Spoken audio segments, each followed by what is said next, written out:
It is not easy to decide what part of your assets you want to give away and at what stage of your life should you give it away. Especially for many people, our generation, if we live too long and if our children need our assets. Now take this case where I know of this couple. They are about 80 years of age. She's slightly younger than him. And they have a lot of money. It's not that they don't have enough money, but it's a very funny situation where he has 2 sons and a daughter. None of them are very well off. The father was very successful, but the children are not so successful. And they've got used to a reasonably high standard of living. So let me give you the facts. I have the facts here. It's a 2017 case study which had come to me, and I had suggested something very radical. So I will not suggest anything. I will leave it to you to give your solution in the comments column. So here are the facts. I'll put it as a note also. Just below this, I'll tag you on the note which I written in my blog. So it's a person who's about 80 years of age and he's dependent on the interest income that he earns. And that interest income, as you know, is dwindling. He has a house worth about 2.5 crores. Maybe it's increased now. We are in 2020. This is 2017 figures. And fixed deposits of about 25 lakhs. For his day-to-day living, he also gets a pension of about 28,000 per month. And his interest income is about 13,000 per month. And his son pays him a rent of 20,000 per month in a house which son is occupied. This couple are living in a senior citizen home in Pune and they're very happy living there. It is by choice that they've gone there, and this kind of income is adequate for them. It gives him an income of about 61,000 per month, and his expenses in the old age home is about 55,000 per month. He eats there and he lives there. He does not pay any rent, but his expenses are about 55,000 per month.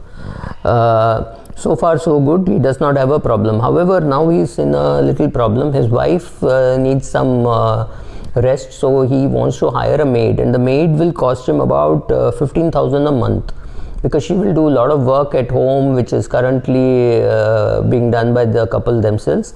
But they want this maid who will also spend some nights there in case they need to, and afterwards, in case one of them gets single, let's say if the husband dies, she will spend the nights there with the old lady, because just in case something happens, there will be somebody at hand to attend to them. So this is what, now he has 2 choices. Either he could, when he came to me, I said you have 2 choices. Either he could eat into his fixed deposits, which is only 20 lakhs. By which he is consuming the principal, or sell off the house and eat into that principal, because that will be big. He'll get about 2.5 crores. However, there is a catch. That house where his son is staying is possible to get a return of about 45,000 as rent, but unfortunately, because the son is staying, he's getting only 20,000. Now he does not think that the son can pay a figure more than 20,000. Nowhere near 45,000. So that is a problem.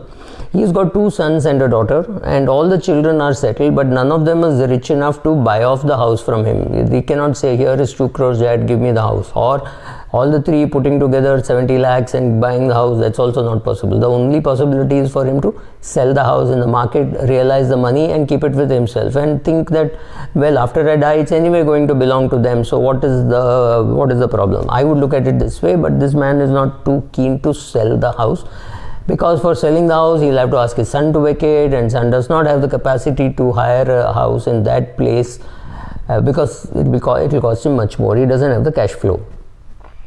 So I stuck to my solution, saying sell the house, put it into bonds, live off the interest. 3 years later, the bonds will be free. At that stage, decide what to do with the money.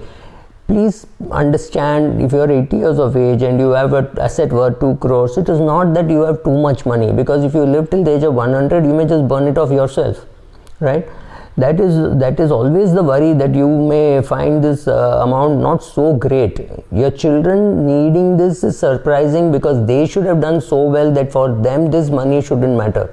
Them not doing well is the problem. So he had still not decided what is to be done. I don't know whether he has now decided what is to be done. So I said, ask your son to make a 80 lakh payment to your siblings, to his siblings for the flat, and buy it off you. His share of 80 lakhs or whatever you want to pay him, he doesn't have to produce that cash flow. That cash flow is to be given to you, right? So that you decide how you want to take it. Let him pay you in installments. That's perfectly all right. You don't need the money in lump sum. You take it in installments, right? Or I said, sell off half the house, make him a half part owner so that you can give the balance. So if the house is worth 2.5 crores, you'll get 1.25. To you, that's good enough for the rest of your life. The other option is, I said, you ask him to pay 10 lakhs once in a while ad hoc towards the cost of the house, so that till you're alive you will be able to use that money without dipping into your deposits. All kinds of solutions I gave him. He was not happy with anything. Ideally, but unfortunately in the market, these are the kind of solutions you will get, right? What other solution can one think of? He's got a 3 BHK, 3.5 BHK nice house in Bombay. Sell it off, let your kids stay wherever they want to, and let them pay the price for not doing well in life or doing that well as the standard of living which they can maintain. Children cannot maintain a standard of living which is what their parents could afford. Just because it's the parents' house, they're allowing him to stay here at a subsidized rent. This is actually bad, because his siblings are going to feel that you loved him more and therefore you let him stay, right? So be careful what children think, what you think, and what society thinks. Worry about all that, but decide what you want to do and make sure that you implement it. Thank you.